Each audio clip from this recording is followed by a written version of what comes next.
குடும்பம் நண்பர்களுக்கு, என் குடும்பத்தில் உள்ள என்னோடய ஃபேமிலிக்கு வணக்கம். அதுக்கு முன்னாடி நான் பேசுறதுக்கு முன்னாடி டைரக்டர் வேலு பிரபாகரன் சார் வந்து நம்மளை விட்டு போயிருக்காரு.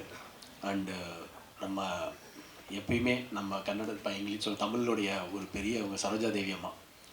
நான் நடிகர் சங்கம் மூலிமா இருக்கும்போது சரோஜா தேவி அம்மா கூட மனோபாலா சார் கூட போய் பார்த்து ரொம்ப பேசியிருக்கேன். ஸோ அந்த அவங்களையும் மிஸ் பண்ணுறோம். அதே மாதிரி சீவகத்தில் ஸ்டண்ட் பண்ணி இன்றைக்கி ஒரு ஹீரோவாக ஒருத்தர் இருக்கிறாங்க அப்படின்னா அது வந்து அந்த ஸ்டண்டர் ஃபைட்டர் மாஸ்டரால் தான் இன்றைக்கி நம்மளாம் ஒரு ஹீரோவாக இருக்கிறோம். ஒரு இருக்கிற ஒரு ஆக்ஷன் ஹீரோவெலாம் இருக்கும்போது அவங்க தான் மெயின் ஹீரோ. அவர் ஒரு ஷூட்டிங் ஸ்பாட்டில் கிட்டத்தட்ட மோகன் ராஜ் சார் அவர் இன்றைக்கி நம்மளை விட்டுட்டு போயிட்டாங்க. ஸோ அந்த மூணு பேருக்கும் எனக்காக ஒரு நிமிடம் மட்டும் ஒரு மௌனம் சொல்லி அண்ணன் ஜெயிச்சந்திரன் இருக்காங்க. எல்லாரையும் பார்த்து ஃபேமிலியாக கிட்டத்தட்ட ஒரு 3 வருஷம்னு நினைக்கிறேன், 3.5 வருஷம் கேப்பு. உத்தரவு மகாராஜாவில் இதே பிரசாத்தில் நம்ம பிரபு சாரோட பார்த்தோம். மணிகண்டன் இருக்காங்க, எல்லாருமே இருக்கிறாங்க, தேவராஜ் சார்லாம் எல்லாருமே இருக்காங்க. ஸோ ஃபேமிலியாக இங்கே இருக்கும்போது தான் எனக்கு ரொம்ப சந்தோஷமாக இருக்குது. கிட்டத்தட்ட 25 இயர்ஸாக இன்றைக்கி நான் வந்து தமிழ் இண்டஸ்ட்ரியில் வெற்றியோ தோல்வியோ சஸ்டெயின் பண்ணி சர்வைவல் ஆகிறதுக்கு காரணமே நீங்கள் மட்டும்தான். ஏன்னா என்னுடைய குடும்பம் வந்து எப்பயுமே இருப்பாங்க. குடும்பத்தை விட கூட நான் சொல்லுவேன், என்னுடைய பத்திரிகை மீடியா நண்பர்கள் தான் எனக்கு அதிக சப்போர்ட்டு. சித்ராமணி அண்ணெல்லாம் என்னை ஃபஸ்ட்டு திருநெல்வேலி படத்துக்கு முன்னாடி என்னை முதல்ல ஃபோட்டோ ஷூட் பண்ணவர் சித்ராமணி அண்ணன். இன்றைக்கி அவர் அங்கே இருக்கிறாரு 25 வருஷத்தில். அதே மாதிரி அவரும் எங்கே இருக்கிறாரு, அதே மாதிரி நம்மளும் மெயின்டைன் பண்ணுறோம். So thank you. இது ரொம்ப சந்தோஷமான விஷயம். இந்த மேடை எனக்கு ரொம்ப ரொம்ப ரொம்ப எல்லாத்தையும் விட இந்த மேடை தான் எனக்கு ரொம்ப பிடிச்ச ஒரு மேடை. இந்த மேடை தான். ஏன்னா கிட்டத்தட்ட எவ்வளவோ ஸ்ட்ரகிள், எவ்வளவோ போராட்டங்கள், எவ்வளவோ அவமானங்கள் எல்லாம் சந்தித்து அடிபட்டு தான் வந்துட்டுருக்கிறேன். இன்னமும் சினிமாவை அதிகமாக நேசித்ததுனால அதுக்காக எல்லாத்தையுமே தியாகம் பண்ணுற அளவுக்கு நிறைய விஷயங்கள் நடக்குது. அப்படிப்பட்ட சூழ்நிலையில் ஒரு 3.5 வருஷம் கேப்பில் அந்த ஒரு 3.5 வருஷம் நான் ஆடியோ லான்ச்சில் சொன்ன மாதிரி நிறைய டிப்ரெஷனில் இருந்தேன். ரொம்ப டிப்ரெஷனில் தான் இருந்தேன். அதுக்கப்புறம் ஒரு இடத்துல வந்து நான் எந்திரிச்சு எங்கள் அம்மாவை கூட நான் இழந்த அந்த டைமில். அதுக்கப்புறமா நம்ம சினிமா அந்த கேரியரில் கண்டிப்பாக இந்த இடத்த விடக்கூடாது, திருப்பி ஜெயிச்சே ஆகணும், இன்றைக்கி நம்ம ஒரு புதுமுகமாக இறங்கி ஜெயிக்கணும் அப்படின்னு நினைக்கும் போது ஒரு கதை கேட்டேன். அந்த கதை தான் அக்யூஸ்ட். ஏன்னா நான் கிட்டத்தட்ட ஒரு 3.5 வருஷம் கேப்பில் இவ்வளோ ஒரு படம் பண்ணணும் அப்படின்னு நம்ம நினைக்கும் போது ஒரு கண்டென்ட், இன்றைக்கி தமிழ் சினிமா கண்டென்ட் ரொம்ப முக்கியம். அந்த கண்டென்ட் நல்லா இருந்ததுன்னா இன்றைக்கி தமிழ் சினிமாவில் எல்லாருமே டெஃபினட்டாக அதை எங்கிருப்பாங்க. ஏன்னா நான் ஒரு ரசிகனாக, ஒரு ஆடியன்ஸாக எந்த படம் வந்தாலும் தேட்டரில் போய் படம் பார்க்குற ஒரு ரசிகன் நான். அப்படி பார்க்கும்போது அந்த படத்தில் என்ன இருக்குது, என்ன ஆடியன்ஸை லைக் பண்ணல அப்படின்னு தான் நான் கதை கேட்குற நிலைமையில் அப்படி தான் இருப்பேன். அப்படிப்பட்ட ஒரு சூழ்நிலையில் நான் கதை கேட்குறேன் அப்படின்னோடனே எனக்கு டைரக்டர் பிரபு ஸ்ரீனிவாஸ் ஒரு கதையை சொன்னார். அந்த கதை அவர் சொன்ன மாதிரி அவர் பெங்களூர் கன்னடா படத்தை ரீமேக் சொன்னார். வேண்டாம் சார், நல்ல கண்டென்ட்டாக பண்ணுங்கள் அப்படின்னு சொல்லும்போது என்னை வச்சு பண்ணும்போது ஒரு மீடியம் பட்ஜெட்டெல்லாம் பண்ண முடியும். அப்படின்னு இருக்கும்போது இது ஒரு பெரிய பட்ஜெட்டாக, அக்யூஸ்ட் ஒரு பெரிய பட்ஜெட்டாக இருக்குது. ஆஹா, இது என்னடா பெரிய பட்ஜெட்டாக இருக்குது அப்படின்னும் போது கதை அதை டிமாண்ட் பண்ணுது. அதனால் என்னுடைய ப்ரொடியூசர்ஸ் இதுக்கு பெரிய சப்போர்ட்டாக இருந்ததுனால தான் இதை பண்ண முடிஞ்சுது. நான் ப்ரொடியூசர்ஸை பற்றி தனித்தனியாக சொல்கிறேன். அதுக்கு முன்னாடி இந்த அக்யூஸ்ட் படத்தில் பிரபு ஸ்ரீனிவாஸ் சார் டேரக்டர், அவரை பற்றி நான் ஃபஸ்ட் சொல்கிறேன். ஏன்னா பிரபு ஸ்ரீனிவாஸ் சார் நான் பார்க்கும்போது இந்த கதை சொல்லும்போது அவர் என்ன ஸ்கிரிப்டில் அந்த பவுன் ஸ்கிரிப்டில் கொடுத்தாரோ அதை அப்படியே டிட்டோவாக படம் தான் இருக்குது இன்றைக்கி. அது என்றைக்குமே ஒரு பவுன் ஸ்கிரிப்டில் இருக்கிறத எல்லாம் மாற்றுவாங்க. அவர் ரொம்ப கிளாரிட்டியான ஒரு டேரக்டர் பிரபு ஸ்ரீனிவாஸ் சார். நிச்சயமாக ரொம்ப கிளாரிட்டி. நான் சொல்கிறேன், தமிழ் சினிமாவில் ஒரு மிகப்பெரிய ஒரு இடம் இருக்குது டேரக்டர் பிரபு ஸ்ரீனிவாஸ் சாருக்கு.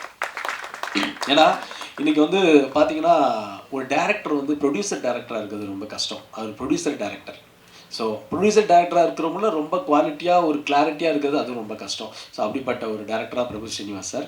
நிறைய சண்டைலாம் போட்டிருக்கோம், அது வேறு விஷயம். பட் ஆனால் என்னதான் இருந்தாலும் ஒரு கிளாரிட்டி, என்னதான் இருந்தாலும் கண்டென்ட் அவர் தானே. அந்த கண்டென்ட்டுக்கு கரெக்டான ஒரு படமாக எனக்கு அக்யூஸ்ட் எங்கள் டீமுக்கே ஒரு மிகப்பெரிய ஒரு, அதாவது வெற்றி தோல்வின்றது நம்ம படம் நாங்கள் கொடுத்துட்டோம், நாங்கள் ஹார்ட் ஒர்க் பண்ணி கொடுத்துட்டோம். என்னை பொறுத்த வரைக்கும் நீங்கள் பார்க்குற அந்த நாள் தான் எனக்கு மிகப்பெரிய நாள்.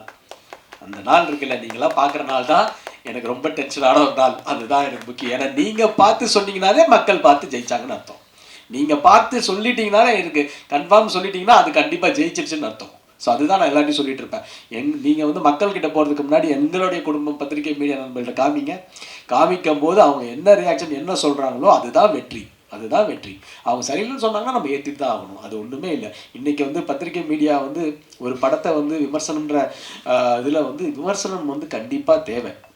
ஆடியன்ஸ்க்கு விமர்சனம் வந்து இங்கே நீங்கள் 3 நாள் தேட்டரில் பண்ணலன்னா கூட கண்டிப்பாக வந்து எங்கேயா இருந்தாலும் அந்த படம் பார்த்துட்டு விமர்சனம் வரதான் செய்யும். ஸோ அதனால் விமர்சனம் வந்து கண்டிப்பாக ஒரு படத்துக்கு தேவை. அது வந்து ஒரு ஆரோக்கியமாக இருந்தால் இன்னும் நல்லாயிருக்கும். எங்களை வந்து திருப்திகளுக்கு நல்லா இருக்குன்றது தான் என்னுடைய கருத்து. குறிப்பாக இந்த படத்தில் நான் வந்து இது கொஞ்சம் நேரம் எடுத்துக்கிறேன். ஏன்னா நான் ரொம்ப ஆடியோ லான்ச்சில் நான் பேசும்போது எனக்கு டைம் இல்லை. நான் வந்து இந்த படத்தினுடைய எனக்கு ஒர்க் பண்ண எல்லா டெக்னீஷியனுமே என்னுடைய ஃபேமிலி மாதிரி தான். அண்டு நான் ஃபஸ்ட்டு ஆர்டராக வந்துடுறேன். படத்தோட எடிட்டர் வந்து கேஎல் பிரவீன் சார் வந்து எவ்வளோ பெரிய எடிட்டர் உங்களுக்கு எல்லாருக்கும் தெரியும். எவ்வளோ பெரிய கட்ஸு. அவர் வந்து நான் சொன்னோன்னே இம்மீடியட்டாக வந்து நான் இம்மீடியட்டாக பண்ணுறேன் உதயா, அந்த கதை எனக்கு ரொம்ப பிடிச்சிருக்கேன், நான் உங்களுக்காக பண்ணுறேன்னு சொல்லி உடனே வந்து எனக்கு வந்து பிரவீன் சார் நான் வந்து பிஸியாக இருக்கேன், நானும் பண்ணுறேன், என்னுடைய உற்ற இதாக வந்து ஷாமை வந்து கொடுக்குறேன் அப்படின்னும் போது ஷாம் மாதிரி ஒரு எடிட்டரு அவருக்கு ஈக்குவலாக பிரவீன் சாருக்கு ஈக்குவலாக இந்த கதையில் ஒவ்வொன்றுமே ரசி இந்த படத்தை எடிட்டில் மிகப்பெரிய உதவியாக இருந்த ஷாம் பிரதருக்கு நான் நன்றி சொல்லணும். ஏன்னா அவர் வந்து ஒரு ஆடியன்ஸாக படம் பார்த்து இந்த படத்தை வந்து கடைசியில் நேற்று கூட ஒன்று கரெக்ஷன் சொன்னார். கரெக்ஷன் சொல்லும்போது நான் யோசிச்சுட்டு இருந்தேன், படம் காப்பி ரெடி ஆயிடுச்சு சார், இது ரெடி ஆயிடுச்சு, எல்லாம் ரெடி ஆயிடுச்சு. அப்புறம் நான் நைட்டு யோசிச்சு நரேன்கிட்ட சொன்னேன், நரேன் இது மாதிரி வந்து என்ன நரேன் இப்படி சொல்கிறாரு, எண்டில் அது நல்லா இருக்குமே, அந்த எண்டு ஃபீல் அப்படியே கண்டினியூ பண்ணி திருப்பி அதை வந்து அந்த மாதிரி ஒரு ஆடியன்ஸ் தான் ஷாம். ரொம்ப ரொம்ப நன்றி ஷாம், சூப்பராக பண்ணிக்க ஷாம், சூப்பர். அதே மாதிரி இந்த படத்துக்கு வந்து என்னுடைய மிகப்பெரிய ஒரு நான் ஆடியோ லான்ச்சில் சொன்ன மாதிரி தான் எங்கள் படத்தில் வந்து மிகப்பெரிய ஒரு பலமாக எங்களுக்கு அமைஞ்சது என்னுடைய கசின் சிவசரவணன். ஏன்னா எல்லாத்தோடையும் என்னுடைய பாதி பேர்டனை வந்து அவர் எடுத்துக்கிட்டாப்படி, எல்லாமே வந்து எனக்கு பக்க பலமாக ஒரு தொழிலை வந்து கற்றுக்கிட்டாப்படி, கரெக்டாக ஈப்பியாக இனிமேல் எந்த படமே இவர் ஈப்பியாக போட்டிங்கன்னா படம் கரெக்டாக நடக்கும், கரெக்டாக பட்ஜெட்லேயும் கரெக்டாக பிளான் பண்ணி போகும். அந்த மாதிரி ஒரு ஈப்பியாக சிவா வந்து அமைஞ்சிட்டாரு. ஸோ தொழிலும் நல்லா தெரியுது. அதுக்கப்புறம் வந்து என்னுடைய நண்பன் சொல்கிறதா, என் தம்பின்னு சொல்கிறதா, இல்லைனா வந்து எப்படி இவர் சொல்கிறது, ஒரு டேரக்டரு ஆனால் ஒரு படம் பிரபுதேவா சார் வச்சு பண்ணிகிட்டு இருக்கிறாரு. அப்படி பண்ண ஒரு டேரக்டர் இந்த படத்தில் வந்து எங்கள் கூட வந்து ஒர்க் பண்ணி இன்னைக்கு வரைக்கும் என் கூட ஒரு நல்ல நண்பனாக துணையாக இருக்கிற ராஜா வந்து சீரியஸாக சொல்லணும், அவர் வந்து நல்ல ரைட்டர், கண்டிப்பாக தமிழ் சினிமாவில் ஒரு மிகப்பெரிய இயக்குனராக வருவார். அதில் வந்து மாற்று கருத்தே கிடையாது. டெஃபினட்டாக ராஜா நீங்கள் வேறு லெவலில் வருவீங்க. 100% அவருடைய நல்ல மனசு எல்லாமே நல்லா இருக்கும், கண்டிப்பாக வருவீங்க. அண்டு ரொம்ப எங்கள் படத்துக்கே பாசிட்டிவான ஒரு எனர்ஜி, எப்பயுமே ஒரு பாசிட்டிவ் எனர்ஜி, ஒரு பாசிட்டிவ் வைப்பு, ஒரு எப்பயுமே வந்து இந்த வேறு லெவலில் பண்ணியிருக்க அந்த டேனின்னு ஒருத்தர் எங்களுக்கு கண்ணில் கிடைச்சாருங்க. அவர் தாங்க வேறு லெவலுங்க. அவர் டேனி, அந்த ஓமரியா நாங்கள் அந்த காதலர் தின படம்லாம் பார்த்துருப்போம். அப்போ அந்த ஓமரியா டேனி வந்து நானும் ஃபஸ்ட்டு என்னடா அது இப்போ ஒரு மாதிரி பங்க்லாம் வச்சுட்டு வேறு மாதிரி இருக்காருன்னு பார்த்தா இந்த படத்துக்காக வந்து வேறு லெவலில் வந்து லுக்கில் வந்து பண்ணுறாரு. அது மட்டும் இல்லாமல் ஒவ்வொரு நாளும் ரசித்து இந்த படம் வந்து எங்களுக்காக பிரபு ஸ்ரீனிவாஸ் சார் நீங்கள் படம் கொடுத்தீங்களோ இல்லையோ எங்களுக்கு மிகப்பெரிய நல்ல நடிகர்களை கொடுத்துருக்கீங்க. இந்த தமிழ் சினிமாவுக்கு திருப்பி ஒரு பிரபாகர் சார் மாதிரி ஒரு வில்லனும் டேனி மாதிரி ஒரு நல்ல ஸ்டாரையும் திருப்பி கொடுத்துருக்கீங்க. அதுக்கும் உங்களுக்கு நன்றி பிரபு ஸ்ரீனிவாஸ் சார் உங்களுக்கு. ஏன்னா டேனி வந்து ரொம்ப பாசிட்டிவான ஒரு மனுஷன், அப்படி ஒரு பாசிட்டிவான மனுஷன். ஜி ஆமாம் பிரதர், நம்ம ஜெயிக்கிறோம் ப்ரோ அப்படின்னு அவருடைய கடவுளில் வேண்டிட்டு அவர் எப்பயுமே ப்ரே பண்ணுவார். அந்த ப்ரேயர்ஸ்லேயும் நாங்கள் இருக்கிறோம். ஸோ அதுவும் சந்தோஷம் எங்களுக்கு. And my brother Naren Balakumar, நான் ஷார்ட் ஃபிலிம் 2 படம், செக்யூரிட்டி ஒன்று, ஃபேமிலின்னு ஒரு டைரக்ட் பண்ணேன். அந்த டைரக்ட் பண்ணதையும் எனக்கு வந்து மிகப்பெரிய ஒரு நேம் வாங்கி கொடுத்தேன் என்னுடைய பிரதர். அதாவது ஒரு மியூசிக் டைரக்டர் வந்து மியூசிக் பண்ணுவாங்க, நல்லா பண்ணுவாங்கன்றது நிறைய நல்லா பண்ணுவார், எனக்கு நல்லா தெரியும். ஆனால் ஒரு படம் ஆரம்பித்து அந்த படம் ஃபஸ்ட் காப்பி ஆகி அந்த படம் முடிஞ்சு அந்த படம் ரிலீஸ்க்கு வரைக்கும் இருக்கிற ஒரே மியூசிக் டைரக்டர் நரேன் பாலகுமார் தான். அவ்வளோ சப்போர்ட்டு எனக்கு பிரதராக கூட வந்து சும்மாலாம் சொல்லக்கூடாது. வந்து ஒரு மியூசிக் டைரக்டர் வந்து அவர் வேலை முடிஞ்சிச்சுன்னு போயிடலாம், ஆனால் படமாக இருந்து கூட இருந்து எல்லாமே முடிச்சு கொடுக்குற ஒரு நரேன் பாலகுமார் கூட நான் நிறைய படம் கண்டினியூஸாக பண்ணணும்னு எனக்கு ஆசை. நரேன், உங்களுக்கு மிகப்பெரிய ஃபியூச்சர் இருக்குது. கண்டிப்பாக உத்தரவு மகாராஜில் நம்ம மிஸ் பண்ணது நம்ம அக்யூஸில் மிஸ் பண்ண மாட்டோம், நான் டெஃபினட்டாக நம்புகிறேன். அண்ட் பிரபாகர் பிரதர் வந்து இஸ் மை பிரதர். அவர் அப்படி தான் சொல்லணும், வில்லன்னு. அவருடைய ஸ்லாங் எனக்கு ரொம்ப பிடிக்கும், ஏய் அப்படின்வாரு. ஸோ அது கன்னடத்தில் ஒரு மாதிரி பேசுவார், அந்த மாதிரி ஒரு மாடுலேஷன். நீங்கள் அதுக்கப்புறம் வந்து எல்லாம் மிமிக்ரி பண்ணுவாங்க அவர் வச்சு, கண்டிப்பாக எனக்கு தெரிஞ்சு. அந்த மாதிரி ஒரு நல்ல மனிதர். அவரோட ஒய்ஃபும் இந்த படம் அவர் 2 பேருமே வந்து எல்லா இடத்துலையுமே ஒரு அசிஸ்டன்ட் டைரக்டராகவும் கூடயே இருந்து ஒர்க் பண்ணாங்க. நல்லா பண்ணியிருக்காரு பெர்ஃபார்மன்ஸு. ஆக்சுவலி அவர் வந்து நல்ல நடிகர், நல்ல மனிதர், நல்ல இதயம் கொண்ட ஒரு மனிதர் பிரபாகர் பிரதர். அண்ட் இந்த படத்தில் நடிக்கும்போது எனக்கு வந்து இன்னொரு கேரக்டர், இன்னொரு ஹீரோ தாங்க. இது வந்து இன்னொரு செகண்ட் ஹீரோ அப்படிலாம் சொன்ன மாதிரிலாம் இல்லை. என்னை பொறுத்த வரைக்கும் நான் மட்டும் ஹீரோ கிடையாது இந்த படத்தில். இந்த படத்தில் நான் ஹீரோ, யோகி பாபு சாரும் இருக்கிறார், அவரும் ஒரு ஹீரோ மாதிரி தான். ஆனால் அஜ்மல் இஸ் ஆல்சோ லீட். எனக்கு ஈக்குவலாக அஜ்மலும் இருக்கார். நான் ஹீரோன்னு மட்டும் சொல்லிக்க நான் விரும்பலை. ஏன்னா இது வந்து ஒரு டபுள் ஹீரோ, அப்புறம் யோகி பாபு சாரும் ஒரு ஹீரோ தான். ஸோ அப்படிப்பட்ட ஒரு ஸ்கிரிப்ட் தான் இந்த படம். அஜ்மல் வந்து ஃபஸ்ட்டு நான் என்னமோ நினச்சேன், அஜ்மலை என்ன அஜ்மல் இருக்க டவுட் கேட்டுருக்கிறாரு, அது பண்ணுறாரு. ஆனால் அவ்வளோ மாதிரி ஒரு குழந்த மனசு யாருக்குமே இல்லை. ஏன்னா அப்படி ஒரு டெடிக்கேஷன், அந்த பர்ஃபார்மன்ஸ் அப்படி ஒரு மீட்ரு சொன்ன மாதிரி யாரோ சொன்னாங்க, அந்த மாதிரி ஒரு பர்ஃபார்மன்ஸான ஒரு மீட்ரு வந்து அஜ்மல் கொடுத்துருந்தாரு. எனக்கு திருப்பி இந்த படத்தில் வந்து அஜ்மல் கூட அடுத்தடுத்த படங்கள் பண்ணணும்னு ஆசையாக இருக்குது பிரதர். Love you. ஏன்னா அஜ்மல் வந்து சீரியஸ்லி சொல்கிறேன், ஒரு மிகப்பெரிய ஒரு இடத்துக்கு வருவார். ஏன்னா அவ்வளோ நேசிக்கிறாரு. எப்படி நம்ம நாளாக நேசிக்கிறனோ அதே மாதிரி தமிழ் சினிமா அவ்வளோ நேசிக்கிறாரு. அவ்வளோ தூரம் டெடிக்கேட்டடாக என் கூட வந்து நாங்கள் கிட்டத்தட்ட படம் 1ஆம் தேதி எனக்கு தெரிஞ்சு இன்னொரு போன வாரத்துலேருந்து ப்ரொமோஷன் ஸ்டார்ட் பண்ணிட்டோம். எல்லா இடத்துக்கும் கூட நாங்கள் எல்லாம் போயிட்டுருக்கோம்.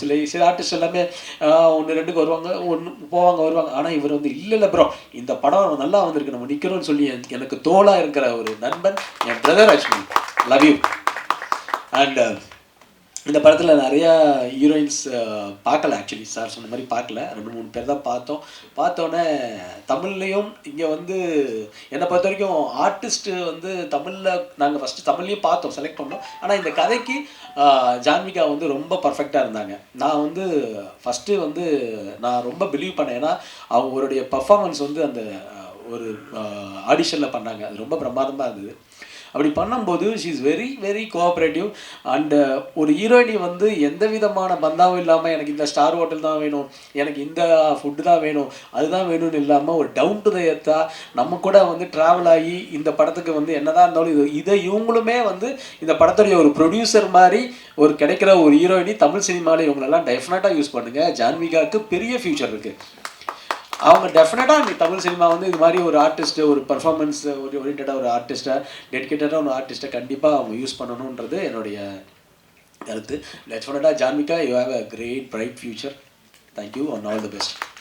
அண்ட் என்னுடைய ப்ரொடியூசர், என் நண்பன், எல்லாருமே சொல்லணும். அவர் வந்து எப்படின்னா அவர் ஒரு பாசிட்டிவ் மேன். எங்கள் பன்னீர்செல்வம் பிரதர், ப்ரொடியூசர் பன்னீர்செல்வம், நான் பழைய பன்னீர்செல்வமாக வந்திருக்க மாதிரி அவர் சொல்லுவார், சத்திர டைலாக் மாதிரி. ஸோ என்னன்னா அவர் எப்படின்னா, அதாவது ஒரு இடத்துல வந்து சோர்ந்து போகும்போது ஒருத்தர் வந்து எனர்ஜி கொடுக்கணும். அந்த எனர்ஜி கொடுக்கும்போது இன்றைக்கி வந்து ப்ரொடியூசராக அவர் நிறையா பண்ணியிருக்கிறார் ப்ரொடியூசராகவும். பட் இருந்தாலும் ஒரு